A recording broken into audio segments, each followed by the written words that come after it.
So this is the Kodak M35. It is a reusable 35mm film camera. Look at that, pops open, pop your film in, go again. You can pick this up for the princely sum of £20. So on paper, this definitely seems too good to be true. And after using it myself, I can confirm it definitely is. Yo, what is good? So it is Spotify rap season. My most played song of the year, you ask? It's Hungry Eyes from the Dirty Dancing soundtrack. I'm not even mad. Like, that is an absolute rager of a tune. Sadly, we are not here to talk about my questionable music taste. We are here to talk about this boy here. This is the Kodak M35 reusable film camera in a beautiful mint green colour. It looks dope, doesn't it? Let's not mess around. Like, this looks dope as shit. So I picked up this camera because I was heading out on a trip to Aberdaron, which, if you've never heard of Aberdaron, it's kind of like that place from Hot Fuzz if you put it by the sea. So there is nothing there. It's the middle of nowhere. It's like the furthest point that you can drive, and then the land just ends in North Wales. It's often referred to as the Land's End of North Wales because you just get to a point where everything just stops and it's just sea, and it is absolutely dope. There's no phone signal, there's no internet, there's nobody around. It is pure minimalist, nothing going on. Very, very cool. So because of that, I wanted to take the most basic minimalist camera that I could with me. So I bought the cheapest film camera that I could find that was reusable, went to my local Boots, and I also bought the cheapest film that I could get my hands on. And if you've ever shot film and you live in the UK, you know who it is. You know who it is. Old Faithful. Here he comes. Because I thought it would be cool to just, to strip it right back, go back to basics, and just shoot some old-timey photos. So let's talk about the specs regarding this camera. So it has got a 31mm lens, it's f10, but interestingly enough, so when you turn the flash on, this is super weird to try and do the wrong way around, I don't know if you can see if it's going to show up on here, but when you turn the flash on, see how that, it literally changes.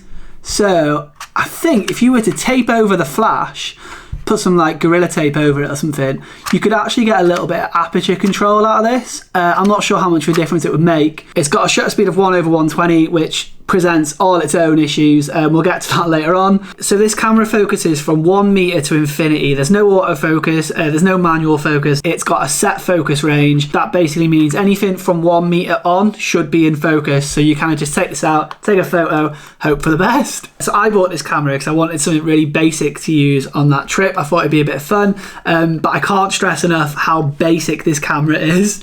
There's no control over anything. Like, you turn the flash on or you turn the flash off, like that is literally it. So if you're thinking of buying this and you're looking to actually get into film photography, this isn't really a good investment because there's no room to grow with it. You can't really learn anything with this camera, apart from like composition stuff, obviously, but like there's not really any room to grow as a photographer with a camera like this if you're just getting into it. I definitely would not trust this on a big trip. If I wanted to definitely get a photo, I wouldn't trust something like this to do it. Also, like, I know it's only 20 quid, but it's very poorly made. Like, this wouldn't survive a trip. I don't even think I'd get it through the airport, to be honest. I'd probably break it before the plane had took off. The other thing to keep in mind if you're thinking of buying this camera is that your fingers really easily cover the lens. So how you would typically hold a camera kind of goes out the window with this, because there's nowhere to really grab it where your fingers aren't in the way. So yeah, like if you look on the internet anywhere, like a lot of people have lost photos to their fingers and their hands sort of in general. Also, this is off center from each other, so what you're seeing through here is different to what's going on through there, obviously. So just keep that in mind when you're shooting photos, that you're slightly off center, and just keep your hands out the way. I kind of had to take photos like this, which when you're at 1/120 shutter speed, it's not an ideal way to hold a camera, but yeah, it was the only way I could keep my fingers out of the way. But what I will say about this camera is it looks dope on a shelf. It looks really cool. You've got all these fun colors, and if you're someone who just wants to have a play with film, you're not like massively into progressing with photography or anything like that, then this could be a great shout. You'll have fun with it for sure. Like taking one of these on a night out would be super fun. So would I recommend the Kodak M35? Probably not.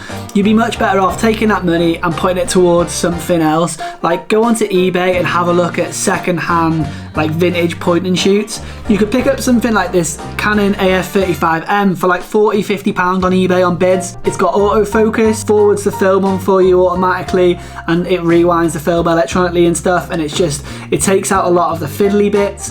And yeah, it's just overall a much better shooting experience. These lenses are surprisingly good on these cameras as well. Like, they've got a bit of like a cult following because the lenses are dope. So as with buying like anything old on eBay, these aren't without their problems. They're gonna get their own video soon. I've already gone through like 2 of these. So yeah, don't rush out and buy one based on the fact that I've mentioned it in this video. They're definitely not about their problems, but they're much, much better to shoot on than something like the Kodak M35. So cheers for coming to hang out. I hope you enjoyed the video. If you did, make sure you like it. Consider subscribing to the channel. Come and say hello in the comments. And yeah, hopefully I will catch you in the next one. Let me know down below what your top played song is on Spotify Wrapped. If anyone can beat Hungry Eyes, I'll be impressed. So let's get into it. See ya!